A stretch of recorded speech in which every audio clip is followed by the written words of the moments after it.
ഡൽഹിയിൽ മദ്യം വിൽക്കുന്നതിനുള്ള പുതിയ നയം രൂപീകരിച്ചതിൽ അഴിമതി നടത്തിയെന്ന കേസിൽ മുൻ മുഖ്യമന്ത്രി അരവിന്ദ് കെജ്രിവാളിനെയും ഉപമുഖ്യമന്ത്രി മനീഷ് സിസോദിയെയും ഡൽഹി കോടതി കുറ്റവിമുക്തരാക്കി. എക്സൈസ് നയത്തിൽ യാതൊരു വിധത്തിലുള്ള ഗൂഢാലോചനയോ ക്രിമിനൽ ഉദ്ദേശമോ ഉണ്ടായിരുന്നില്ലെന്ന് കോടതി പറഞ്ഞു. പിന്നീട് ഡൽഹി മദ്യനയ കേസ് എന്നറിയപ്പെട്ട ഈ വിഷയം ആം ആദ്മി പാർട്ടി ഡൽഹിയിൽ അധികാരത്തിലിരുന്നപ്പോൾ അവരുടെ തലവനും സഹായിക്കും വളരെയധികം പ്രശ്നങ്ങൾ സൃഷ്ടിച്ചിരുന്നു. 2021-22 കാലഘട്ടത്തിൽ ആം ആദ്മി സർക്കാർ ആരംഭിച്ച ഒരു മദ്യനയവുമായി ബന്ധപ്പെട്ടതാണ് കേസ്. അതിനു മുൻപ് നിലവിലുണ്ടായിരുന്ന മാതൃകയേക്കാൾ വളരെയധികം വരുമാനം ഇത് കൊണ്ടുവരുമെന്ന് അന്നത്തെ കേജ്രിവാൾ സർക്കാർ അവകാശപ്പെട്ടിരുന്നു. പിന്നീട് ഡൽഹി സർക്കാർ അത് പിൻവലിക്കുകയായിരുന്നു.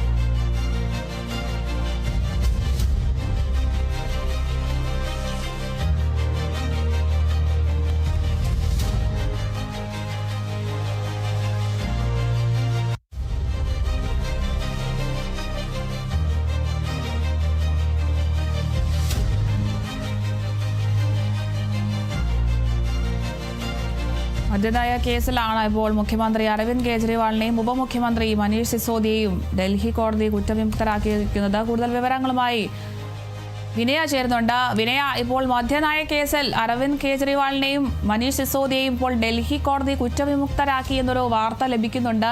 എന്തൊക്കെ പരിഗണിച്ചാണ് കോടതി ഈ ഒരു നടപടി എടുത്തിരിക്കുന്നത്? കൂടുതൽ വിവരങ്ങൾ എങ്ങനെയാണ്? അരുണിമ, ഡൽഹി രാഷ്ട്രീയത്തെ തന്നെ പിടിച്ചുലച്ച ഒരു കേസായിരുന്നു ഈ മദ്യനയ അഴിമതി കേസ് എന്ന് പറയുന്നത്. അതിലാണിപ്പോൾ മനീഷ് സിസോദിയയ്ക്കും കൂടാതെ തന്നെ അരവിന്ദ് കെജ്രിവാളും കുറ്റവിമുക്തരാണെന്ന് കോടതി വിധിച്ചിരിക്കുന്നത്. ഡൽഹി കോടതിയാണ് ഈ കുറ്റവിമുക്തരാണെന്ന് പറഞ്ഞിരിക്കുന്നത്. CBIക്ക് തന്നെ തിരിച്ചടിയായിട്ടുള്ള ഒരു സംഭവമാണ്. കാരണം കോടതി CBIക്കെതിരെ രൂക്ഷ വിമർശനം ഉന്നയിക്കുന്ന ഒരു സാഹചര്യം അടക്കമുണ്ടായിരുന്നു. അതിൽ പ്രധാനമായും ഈ കോടതി ഉന്നയിച്ച കാര്യമെന്ന് പറയുന്നത് ഇതുവരെയും പ്രതികൾക്കെതിരെ കുറ്റം എന്താണെന്ന് കണ്ടെത്താൻ തെളിഞ്ഞിട്ടില്ല, കൂടാതെ തന്നെ തെളിവുകൾ കണ്ടെത്താൻ സാധിച്ചിട്ടില്ല എന്നടക്കമുള്ള കാര്യങ്ങൾ കോടതി ഉന്നയിക്കുന്ന ഒരു സാഹചര്യം അടക്കമുണ്ടായിരുന്നു. ഈ വിധി വന്നതിന് പിന്നാലെ തന്നെ നമ്മൾ അരവിന്ദ് കെജ്രിവാളിന്റെ പ്രതികരണം അടക്കം കണ്ടതാണ്. വളരെ കരഞ്ഞുകൊണ്ടായിരുന്നു മാധ്യമങ്ങളോട് അദ്ദേഹം പ്രതികരിച്ചിട്ടുണ്ടായിരുന്നത്. സത്യം ജയിച്ചു എന്നാണ് അരവിന്ദ് കെജ്രിവാൾ വ്യക്തമാക്കിയിട്ടുണ്ടായിരുന്ന കാര്യം എന്ന് പറയുന്നത്. ഈ റോസ് അവന്യൂ കോടതിയുടേതായിരുന്നു ഈ നടപടി. അതിൽ പ്രധാനമായും തന്നെ കുടുക്കാൻ ശ്രമിച്ചതാണ് അമിത്ഷായും മോദിയുമാണ് തന്നെ കുടുക്കാൻ ശ്രമിച്ചതെന്നാണ് അരവിന്ദ് കെജ്രിവാൾ പറഞ്ഞ പ്രധാനപ്പെട്ട കാര്യമെന്ന് പറയുന്നത്. ഈ ഒരു വിധി വന്നതിന് പിന്നാലെ തന്നെ വളരെ ഇമോഷണൽ ആയിട്ടായിരുന്നു അരവിന്ദ് കെജ്രിവാളിന്റെ പ്രതികരണം എന്ന് പറയുന്നത്. കൂടാതെ തന്നെ ഈ CBIക്ക് അടക്കമാണെങ്കിലും വലിയ രീതിയിലുള്ള വിമർശനം ഉന്നയിക്കുന്ന ഒരു സാഹചര്യം അടക്കമുണ്ടായിരുന്നു. എന്തിന്റെ അടിസ്ഥാനത്തിലാണ് ഈ പ്രതിപട്ടികയിൽ ഇവരെ ഉൾപ്പെടുത്തിയത്? തെളിവുകളൊന്നും തന്നെ പ്രതികൾക്കെതിരെ കണ്ടെത്താൻ ഇതുവരെയും CBIക്ക് സാധിച്ചിട്ടില്ല തുടങ്ങിയ കാര്യങ്ങളായിരുന്നു. ഒരു ജനപ്രതിനിധിയെ പ്രതിപട്ടികയിൽ ചേർക്കുമ്പോൾ അതിന്റെ അടിസ്ഥാനത്തിലുള്ള അല്ലെങ്കിൽ ഒരു ജനപ്രതിനിധിയെ പ്രതിപട്ടികയിൽ ചേർക്കുമ്പോൾ തെളിവുകൾ ഉണ്ടാകേണ്ട സാഹചര്യമുണ്ട്. പക്ഷെ ആ തെളിവുകളൊന്നും തന്നെ ഇതുവരെയും കണ്ടെത്താൻ സാധിച്ചിട്ടില്ല എന്നടക്കമുള്ള കാര്യങ്ങളാണ് കോടതി വ്യക്തമാക്കിയിട്ടുണ്ടായിരുന്നത്. അത്തരത്തിൽ രൂക്ഷ വിമർശനം CBIക്കെതിരെ ഉന്നയിക്കുന്ന ഒരു സാഹചര്യം അടക്കമുണ്ടായിരുന്നു. നമുക്കറിയാം, ഒരു ഡൽഹി രാഷ്ട്രീയത്തെ തന്നെ പിടിച്ചുലച്ച ഒരു കേസായി തന്നെ മദ്യനയ അഴിമതി കേസ് മാറുന്നൊരു സാഹചര്യം ഉണ്ടാകുന്നു. രാഷ്ട്രീയം നഷ്ടപ്പെടുന്ന ഒരു സാഹചര്യം, പാർട്ടിക്ക് തന്നെ തിരിച്ചടിയാകുന്ന ഒരു സാഹചര്യം അടക്കമുണ്ടായിരുന്നു. ഡൽഹിയിൽ മദ്യം വിൽക്കുന്നതിനുള്ള പുതിയ നയം രൂപീകരിച്ചതിൽ അഴിമതി നടത്തിയെന്ന കേസിലായിരുന്നു മുൻ മുഖ്യമന്ത്രിയായിട്ടുണ്ടായിരുന്ന അരവിന്ദ് കെജ്രിവാളിനെയും ഉപമുഖ്യമന്ത്രിയായിട്ടുണ്ടായിരുന്ന മനീഷ് സിസോദിയെയും ഡൽഹി കോടതി പ്രധാനമായും ആ കേസിലായിരുന്നു നടപടി ഉണ്ടായിരുന്നത്. ആ കേസിലാണ് ഇപ്പോൾ ഡൽഹി കോടതി കുറ്റവിമുക്തരാക്കിയിരിക്കുന്നത്. മതിയായ തെളിവുകളുടെ അഭാവത്തിലാണ് പ്രതികളെ കുറ്റവിമുക്തരാക്കിയിരിക്കുന്നത്. എക്സൈസ് നയത്തിൽ യാതൊരു വിധത്തിലുള്ള ഗൂഢാലോചനയോ ക്രിമിനൽ ഉദ്ദേശമോ ഉണ്ടായിരുന്നില്ല എന്നാണ് കോടതി പറയുന്നത്. കൃത്യമായിട്ടുള്ള തെളിവുകളൊന്നും തന്നെ കണ്ടെത്താൻ സാധിച്ചിട്ടില്ല. ആ തെളിവുകൾ കണ്ടെത്താത്ത സാഹചര്യത്തിൽ എന്തിനാണ് പ്രതിപട്ടികയിൽ ഉൾപ്പെടുത്തിയത് എന്നൊരു ചോദ്യം കടുത്ത രൂക്ഷ വിമർശനമാണ് കോടതി ഉന്നയിച്ചിട്ടുണ്ടായിരുന്നത്. കൂടാതെ തന്നെ പിന്നീട് ഈ ഡൽഹി മദ്യനയ കേസ് എന്നറിയപ്പെടുന്ന ഈ വിഷയം ആം ആദ്മി പാർട്ടി ഡൽഹിയിൽ അധികാരത്തിൽ ഇരുന്നപ്പോൾ അവരുടെ തലവനും സഹായിക്കും വളരെയധികം പ്രശ്നങ്ങൾ സൃഷ്ടിച്ച ഒരു കേസാണ്. അവരുടെ പാർട്ടിക്ക് ഭരണം നഷ്ടപ്പെടുന്ന കേസായി മാറുന്നു.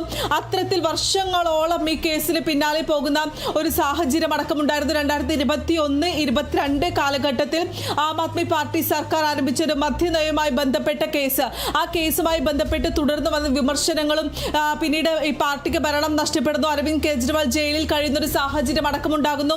അത്തരത്തിൽ നിരവധിയായിട്ടുള്ള പ്രശ്നങ്ങൾ അഭിമുഖീകരിക്കുന്ന ഒരു സാഹചര്യം അടക്കമുണ്ടായിരുന്നു. അതിന് മുൻപ് നിലവിലുണ്ടായിരുന്ന മാതൃകയേക്കാൾ വളരെയധികം വരുമാനം ഇത് കൊണ്ടുവരുമെന്ന് അന്നത്തെ കേജ്രിവാൾ സർക്കാർ അവകാശപ്പെട്ടു. അതായത് പുതിയ മദ്യനയം കൊണ്ടുവരുന്നതിലൂടെ വളരെയധികം വരുമാനം ഉണ്ടാക്കാൻ കഴിയുമെന്നായിരുന്നു കേജ്രിവാൾ സർക്കാരിന്റെ വാദം എന്ന് പറയുന്നത്. അതിനാണ് പിന്നീട് ഈ മദ്യനയ അഴിമതി കേസ് എന്ന പേരിൽ കൊണ്ടുവന്നിട്ടുണ്ടായിരുന്നത്. ഇതൊരു അഴിമതി കേസാണെന്ന് കേന്ദ്ര സർക്കാർ അടക്കം ആരോപിക്കുന്ന ഒരു സാഹചര്യം ഉണ്ടാകുന്നു. അങ്ങനെയാണ് ഈ കേസിന്റെ നാൾവഴികൾ തുടരുന്നത്. ആ കേസിൽ പിന്നീട് ഓരോ തവണയും ഈ പാർട്ടിക്ക് അധികാരം നഷ്ടപ്പെടുന്നു, കൂടാതെ ജയിലിൽ കിടക്കേണ്ട സാഹചര്യം ഉണ്ടാകുന്നു. വലിയ രീതിയിലുള്ള വിമർശനങ്ങൾ ഉയർന്ന ഒരു സാഹചര്യം അടക്കമുണ്ടായിരുന്നു. ആ കേസിൽ ഇപ്പോൾ വിധി വരുമ്പോൾ 2026 വിധി വരുമ്പോൾ കെജ്രിവാളിനെയും മനീഷ് സിസോദിയയും, മുൻ മുഖ്യമന്ത്രിയായിട്ടുള്ള കെജ്രിവാളും ഉപമുഖ്യമന്ത്രിയായിട്ടുള്ള മനീഷ് സിസോദിയയും കോടതി കുറ്റവിമുക്തരാക്കിയിരിക്കുകയാണ്. റോസ് അവന്യൂ കോടതിയാണ് ഈ കുറ്റവിമുക്തരാക്കിയിട്ടുള്ള നടപടി പുറത്തുവരുന്നത്. അതിൽ പ്രധാനമായും ഈ മനീഷ് സിസോദിയ ഈ പ്രതികരണം വന്ന് കോടതി ഒരു CBIക്ക് തിരിച്ചടി, അല്ലെങ്കിൽ മനീഷ് സിസോദിയയ്ക്കും കെജ്രിവാളും കുറ്റവിമുക്തരാക്കിയെന്ന് കോടതി പറഞ്ഞതിന് പിന്നാലെ തന്നെ മാധ്യമങ്ങളോട് അദ്ദേഹം പ്രതികരിക്കുമ്പോൾ തന്നെ നമ്മൾ കണ്ടതാണ്. അദ്ദേഹം പറഞ്ഞിട്ടുണ്ടായിരുന്നത് സത്യം ജയിച്ചെന്നാണ് കേജ്രിവാൾ പറഞ്ഞത്. ഈ കേസുമായി ബന്ധപ്പെട്ട് ഗൂഢാലോചന നടത്തിയത് മോദിയും അമിത്ഷായുമാണെന്നും അദ്ദേഹം പറഞ്ഞിരുന്നു. മാധ്യമങ്ങളോട് സംസാരിക്കവേ പൊട്ടിക്കരഞ്ഞുകൊണ്ടുള്ള ഒരു പ്രതികരണമായിരുന്നു ഉണ്ടായിരുന്നത്. താൻ സത്യസന്ധനാണ്, മനീഷ് സിസോദിയയും സത്യസന്ധനാണെന്നാണ് പറഞ്ഞത്. 6 മാസത്തോളമാണ് ഈ കേസുമായി ബന്ധപ്പെട്ട് കേജ്രിവാൾ ജയിലിൽ കഴിയുന്ന ഒരു സാഹചര്യം ഉണ്ടായിരുന്നത്. അത്തരത്തിൽ 6 മാസമാണ് അദ്ദേഹം ഈ ഒരു കേസുമായി ബന്ധപ്പെട്ട് ആരോപണങ്ങൾ ഉയരുന്ന സാഹചര്യത്തിൽ, ഭരണം നഷ്ടപ്പെട്ട ഒരു സാഹചര്യത്തിൽ അദ്ദേഹം ജയിലിൽ കഴിയുന്ന ഒരു സാഹചര്യം ഉണ്ടായിരുന്നത്. അത്തരത്തിലുള്ള ഒരു കേസ്, വിമർശനം ഉന്നയിച്ച കേസ്, പാർട്ടിയെ തന്നെ പിടിച്ചുലച്ച കേസ് എന്ന് നമുക്ക് പറയാൻ സാധിക്കും. കാരണം 6 മാസത്തോളം ഈ കേസുമായി ബന്ധപ്പെട്ട് അദ്ദേഹം ജയിലിൽ കഴിയുന്നു. എന്തിനാണ് ഒരു തെളിവ് പോലും ഇല്ലാതെ ഈ 6 മാസത്തോളം കെജ്രിവാളിനെ ജയിലിൽ കിടത്തിയത് എന്നൊരു ചോദ്യം കൂടി കോടതി ഉന്നയിക്കുന്ന ഒരു സാഹചര്യം അടക്കമുണ്ടായിരുന്നു. അത്തരത്തിലുള്ള ഒരു കേസാണ് ഈ മദ്യനയ അഴിമതി കേസ് എന്ന് പറയുന്നത്. നിരവധിയായിട്ടുള്ള ഗൂഢാലോചനകൾ നടന്നിട്ടുണ്ട്. ഈ ഗൂഢാലോചനകൾക്ക് പിന്നിലെല്ലാം തന്നെ അമിത്ഷായും മോദിയുമാണെന്നൊരു രൂക്ഷ വിമർശനം കൂടി കേജ്രിവാൾ ഉന്നയിക്കുന്ന ഒരു സാഹചര്യമുണ്ട്. അത് തന്നെയാണ് ഏറ്റവും പ്രധാനപ്പെട്ട കാര്യം. ഈ കോടതി വിധി വന്നതിന് പിന്നാലെ തന്നെ, കുറ്റവിമുക്തരാക്കിക്കൊണ്ടുള്ള കോടതി വിധി വന്നതിന് പിന്നാലെ തന്നെ പ്രധാനമന്ത്രിക്കെതിരെയും ആഭ്യന്തരമന്ത്രിക്കെതിരെയുമാണ് രൂക്ഷ വിമർശനം ഉന്നയിച്ചിരിക്കുന്നത്. തന്നെ കുടുക്കാൻ വേണ്ടി അമിത്ഷായും മോദിയും ശ്രമിച്ചു എന്നൊരു കാര്യമാണ് കേജ്രിവാൾ ഉന്നയിക്കുന്ന പ്രധാനപ്പെട്ട കാര്യമെന്ന് പറയുന്നത്. തനിക്കെതിരെ ഗൂഢാലോചന നടത്തി, താൻ ഇത്രയും പ്രശ്നങ്ങൾ നേരിടുന്നതിനുള്ള കാരണം എന്ന് പറയുന്നത് പ്രധാനമന്ത്രിയും അമിത്ഷായുമാണ് എന്നാണ് കേജ്രിവാൾ ഉന്നയിക്കുന്ന പ്രധാനപ്പെട്ട കാര്യം എന്ന് പറയുന്നത്. എന്തായാലും മദ്യനയ അഴിമതി കേസുമായി ബന്ധപ്പെട്ട് മനീഷ് സിസോദിയയും കേജ്രിവാളിനെയും കുറ്റവിമുക്തരാക്കിക്കൊണ്ടുള്ള ഉത്തരവാണ് വന്നിരിക്കുന്നത്. CBI കോടതിയാണ് കുറ്റവിമുക്തരാക്കിയിരിക്കുന്നത്. ഗൂഢാലോചനയില്ലെന്ന് കണ്ടെത്തിയിരിക്കുന്നു, തെളിവുകളില്ലെന്ന് കണ്ടെത്തിയിരിക്കുന്നു. തെളിവുകളുടെ അഭാവത്തിലാണ് എന്തിനാണ് ഈ നേതാക്കളെ പ്രതികളാക്കിയത്, എന്തിനാണ് ആക്കിയത് എന്നൊരു ചോദ്യം കോടതി ഉന്നയിക്കുന്ന സാഹചര്യം, പ്രതികൾക്കെതിരെ തെളിവില്ലെന്ന് പറയുന്ന ഒരു സാഹചര്യം, ഇതെല്ലാം തന്നെ കണക്കിലെടുത്തുകൊണ്ടാണ് ഇപ്പോൾ ഇരുവരെയും കുറ്റവിമുക്തരാക്കിക്കൊണ്ട് കോടതി ഉത്തരവ് പുറപ്പെടുവിച്ചിരിക്കുന്നത്. ശരി, വ്യക്തമാണ്. മുൻ മുഖ്യമന്ത്രിയായ അരവിന്ദ് കെജ്രിവാളിനെയും ഉപമുഖ്യമന്ത്രിയായ മനീഷ് സിസോദിയെയും ഡൽഹി കോടതി കുറ്റവിമുക്തരാക്കിയിരിക്കുന്നു. ഡൽഹിയിൽ മദ്യം വിൽക്കുന്നതിനുള്ള പുതിയ നയം രൂപീകരിച്ചതിൽ അഴിമതി നടത്തിയെന്ന കേസിലാണ് ഇരുവരെയും ഡൽഹി കോടതി കുറ്റവിമുക്തരാക്കിയിരിക്കുന്നത്. കൂടുതൽ വിവരങ്ങൾ നൽകിയത് വിനയ രാജ.